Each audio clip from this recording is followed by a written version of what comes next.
10월 12일 오늘 만나 성경 말씀은 열왕기상 15장 9절에서 11절 말씀입니다. 이스라엘의 여로보암 왕 제20년에 아사가 유다 왕이 되어서 예루살렘을 41해 동안 다스렸다. 그의 할머니는 아비살롬의 딸 마아가이다. 아사는 그의 조상 다윗과 같이 주님께서 보시기에 정직하게 행하였다. 아멘. 오늘 만나로 만나주시는 하나님을 기대합니다. 남왕국 유다의 세 번째 왕 아사는 무려 41년 동안이나 남왕국을 통치한 인물이었으며 사가들에게서 긍정적인 평가를 받은 소수의 통치자이기도 합니다. 사가들은 아사와 그의 통치를 선조 다윗을 따라 하나님의 눈에 드는 옳은 일을 행한 왕으로 요약합니다. 아사는 제2기간 중 대대적인 종교개혁을 단행하였습니다. 아사는 음란한 제2행위자들을 국토에서 추방하고 오랜 세월에 걸쳐 누적된 가시적 우상들을 제거하였습니다. 이 과정에서 할머니 마아가가 아세라의 우상을 만든 것을 문제 삼아 그녀를 왕 대비의 자리에서 폐위시킬 정도로 개혁의 의지를 온 국토에 강하게 관철시킵니다.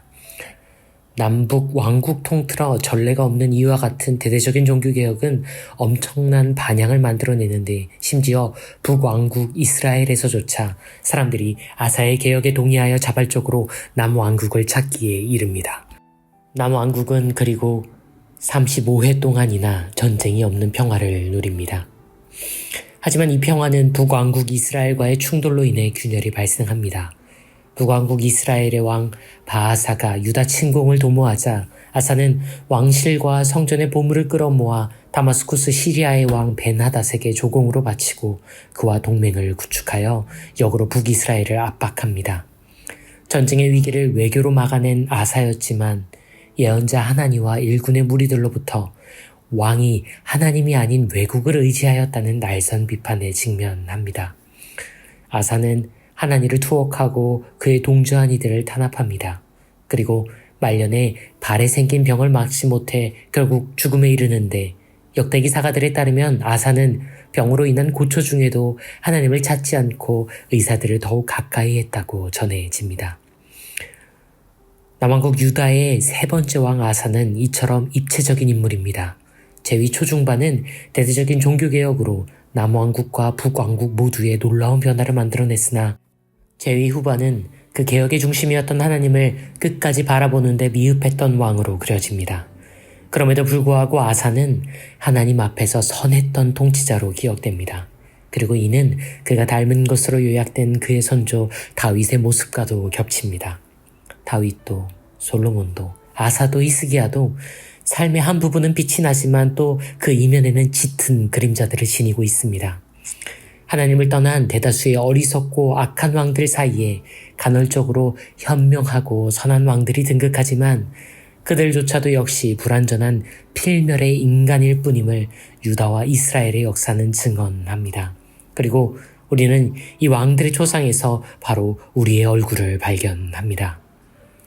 유다 이스라엘 역사는 기름 부음을 통해 하느님 나라 백성의 지도자들을 세웠습니다. 기름 부음은 그녀 혹은 그가 능력이나 혈통, 인기나 덕망이 아닌 하나님이 직접 임명하는 지도자라는 점을 상기시키는 상징 행위였습니다. 왕과 제사장, 예언자가 이에 해당합니다. 제사장은 예배와 제의를 통해 하나님을 섬기며 그분의 임재를 드러내는 존재들입니다. 예언자는 선포와 교육을 통해 하나님을 알리고 그분의 언어를 전달하는 존재들입니다. 제사장과 예언자는 하나님을 바라보거나 하나님께 의존하는 지도자들입니다. 반면에 왕은 하나님의 통치와 권한과 직접적으로 긴장 관계를 맺고 있는 아주 독특한 지도자 유형입니다.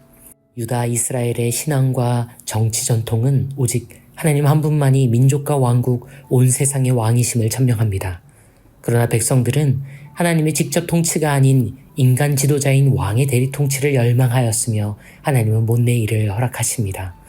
왕을 제사장과 예언자처럼 기름 부음을 통해 세웠던 바는 왕의 통치와 권한이 하나님이 허락하시고 위임하셨기 때문에 가능함을 의미합니다.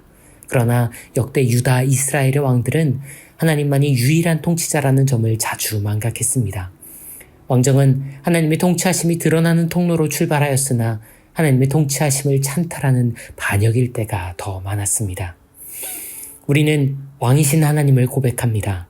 하지만 동시에 우리 스스로가 왕이 되고 싶을 때가 참 많습니다. 하나님 그분을 향해 내 삶의 방향을 정하고 그분을 따라 살아가기 원하지만 동시에 하나님보다 더 분명하고 확실한 바에 의지하고 따라가고 있는 때가 얼마나 많은지요.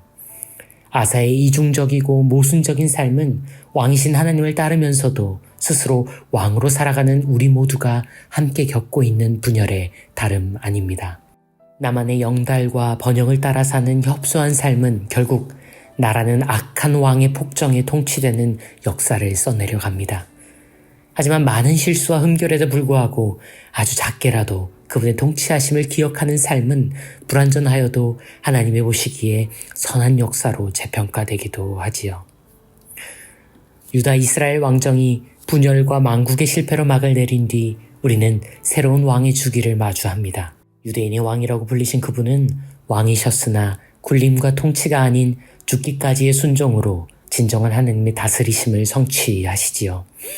우리가 궁극적으로 닿아야 하는 삶은 여기에 있습니다. 하지만 그분만큼 살아내기 얼마나 어려운지 우리 모두는 잘 알고 있지요. 그러니 우리 아사의 수준으로 오늘을 연습하면 어떨까 제안해 봅니다. 완벽하지 않아도 실수가 있어도 하나님이 당신 보시기에 선하다 인정해 주실 수 있는 분투의 삶, 하나님을 위해 작은 손해들을 기꺼이 감수하는 삶, 하나님이 멀어 보여 다른 것을 의지해도 일러주시는 경고와 알려주시는 훈계에 스스로를 노출하는 삶. 어쩌면 이것만으로도 하나님은 당신의 눈에는 다윗처럼 선하다 평해 주실 겁니다. 그리고 이 잦은 실수와 작은 성장의 나날들을 하루하루 쌓아가며 그 장성한 분량에 이르기를 소망해 봅니다. 왕이 아닌 왕 같은 제사장으로 살아내실 여러분의 오늘을 응원하고 축복합니다. 왕이신 나의 하나님, 저희를 다스리소서, 이 땅을 통치하소서, 그 뜻을 성취하소서. 우리 이 작은 삶들을 통해서 당신의 다스리심을 이루소서. 모든 왕들의 왕이신 그리스도 예수님 그 이름으로 기도합니다. 아멘. 이제 두 가지 기도 제목으로 함께 기도합니다. 먼저 왕이기보다 왕과 같은 제사장의 오늘을 살게 하소서. 이어서 우리 사회와 온 땅의 지도자들이 굴림이 아닌 섬김과 겸손으로 당신의 통치하심을 이루게 하소서. 기도하신 후에 개인의 기도로 경건을 이어갑니다.